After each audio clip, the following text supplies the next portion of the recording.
Heritage Day is dedicated to honouring our country's diverse culture and heritage, looking back at our past and the sacrifices made by those who laid down their lives for our democracy and our freedom. To heal the wounds of the past injustices, the South African government will tomorrow, that's Wednesday, at the Waterkloof Airforce Base, receive the mortal remains of former liberation heroes and heroines who passed away in Zimbabwe and Zambia. This, of course, is part of a broader repatriation and restitution program to honour their struggles and bring closure to loved ones. Now, to reflect on the significance of this process and how it has contributed to our country's heritage and national identity, we joined this morning by Professor Pitika Ntuli, who is a cultural analyst, and in a short while, actually, in fact, he is with us already, the CEO of the National Heritage Council of South Africa, Dr. Thabo Manetsi. Gentlemen, an absolute pleasure to have both of you, and happy Heritage Day. Happy Heritage Day to you and to the Happy Heritage Day. Good morning. Good morning to both of you. Thank you. Good morning, and good morning to the viewers as well. Thank you so much, and to you. Prof, let me begin with you, Professor Ntuli. Many of the struggle heroines and heroes who laid down their lives were buried unjustly and not in their rightful burial place, instead outside our borders. So how significant is this repatriation and restitution process in correcting these wrongs? Thank you. Before I answer, I see that we have brought in Thabo from the Heritage Council. We have given me an award recently to see whether I behave. But let's then move forward. Well, congratulations. No, you can't just say that and not tell us what the award was about. Congratulations to you. What was the award about? For being a very good heritage guy through my work. Amazing. And you deserve it. You deserve it more than anybody I know. So congratulations for that. So let's get back to that question. It's like this. In my culture, in Nguni culture, when a child is born, the umbilical cord is not cut. You wait until it drops. Where it drops, normally you plant a tree in order to put that child there. When you die far away, there are particular trees whose branches are to be taken to fetch your spirit where you are, whether you die in Johannesburg and you're coming from Welkom. These are very spiritually sensitive and powerful cultural rituals that have got to be taken. Therefore, it makes it even worse than when people die from away from the country, having died fighting for that country. It becomes therefore very important that the government is actually doing these things. They need to be at least commended on this score. Yeah, they certainly do. But many look and say 30 years for this to happen. This is, of course, a milestone in our history here in South Africa that we're celebrating. But if we look at how long this has taken, perhaps you want to reflect on that. Yeah, no, it is taken so long, but even worse, there are people who are not actually being mentioned. I always, mention the Vulindlela brothers. There were 5 brothers who were executed for their political activities in 1964, but nobody actually speaks about those people. Yeah, there are so many massacres of the people that have done. We have not actually done, in the sense, our heritage, our people, very treated them very well as far as our heritage is concerned. So, just to let our viewers know that we have lost the signal, unfortunately, with Dr. Manetti. But as soon as we get him back up, we'll bring him into the conversation as well. But many South Africans are still longing for the return of their loved ones, and this is a very important aspect. And you spoke so well to it. But if we can even look at a broader perspective of what role the repatriation and restitution process can play in healing the wounds of our past injustices and perhaps bring closure for the family, but also for many that have been fighting to get their remains back here. But even more than that, if you link it, where did these people die? They died in Zimbabwe, isn't it? Yeah. Some died in Tanzania, some died in here. And yet, when the people who are looking after their graves, who protected these people, when they come into the country, they are makwere, they are foreigners, and therefore we have got to chuck them all up. That's why these discussions then could also make us have a discussion about how we should treat each other across our own borders in keeping with what SADC should be doing in the first place. Yeah, yeah. I mean, it does baffle the mind when we do speak like this. And I even think of the human remains of those of such as Sarah Baartman. I mean, not a political activist, but how should this brutal system of colonialism be redressed? Because that's another issue that needs to be resolved. Yeah, that needs to be resolved.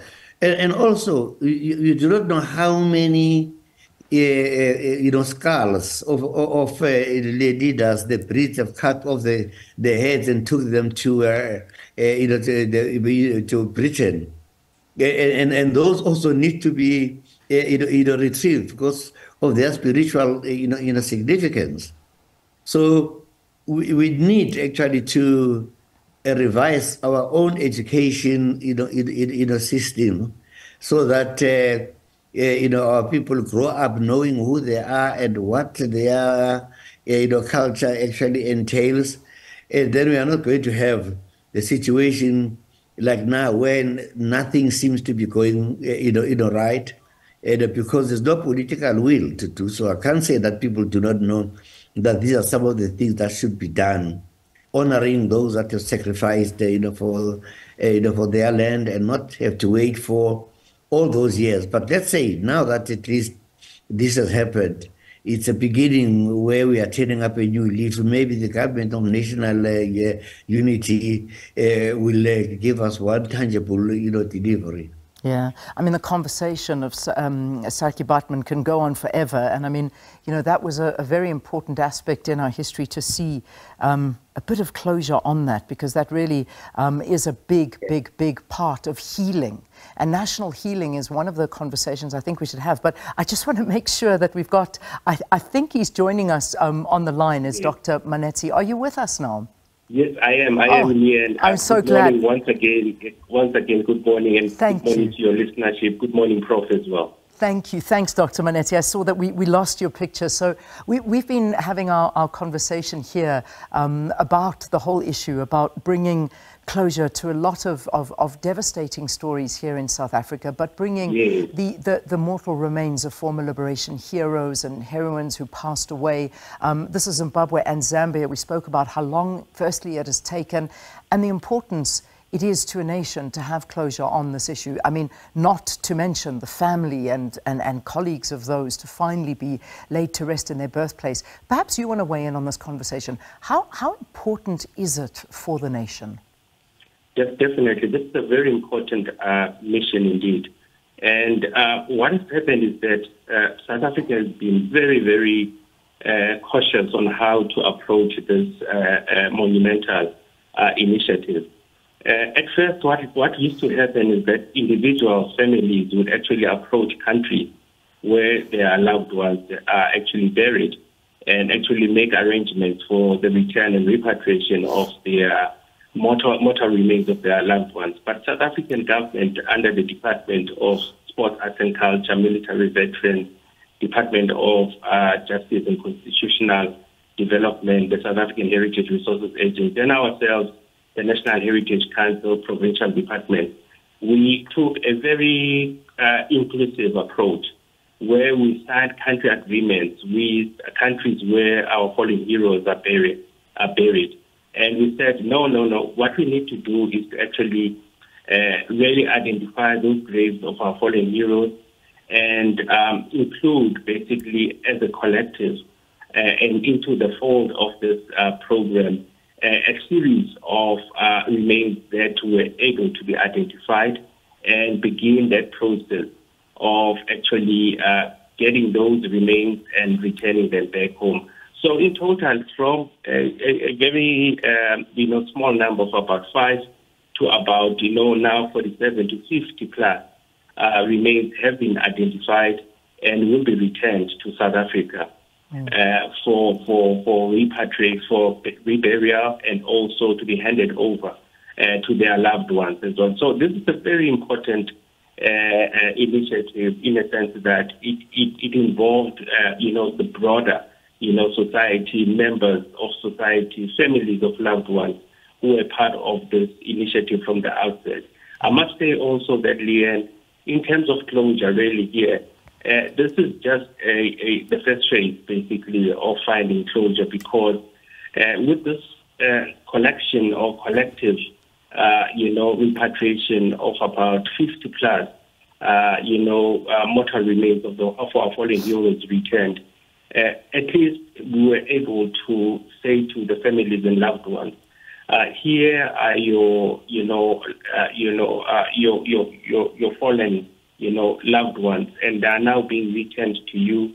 And we think basically with this important initiative, they'll be able to find closure, and that will trigger also the process of them also healing out of this important initiative. Healing is basically a process, it's not an event in itself, but we are saying that as the South African government, let's take elementary steps, start with the first phases, of engaging, the countries, begin the process of repatriation, and also try and do it in a dignified manner, involving all the cultural and traditional, facets, of handling and dealing with the mortal remains of our fallen ones. So we are very happy that this actually marks the first phase, really, of a broader, program, of returning remains of our loved ones in foreign countries. Yeah, it does indeed speak to a lot, and we're glad that this process is happening. And do we know to date how many bodies are still outside the borders of our country that need to be repatriated? Is there a number? I know that there is a significant amount of numbers that have come back to the country and had their rightful burials here. But in terms of those that we're still fighting to get that back, do you have any idea, Doctor? Yeah, it's quite, the interesting part about this journey of identifying graves, in foreign countries, in Tanzania, Zambia, Zimbabwe, even beyond the continent as well, it's sort of like a moving target.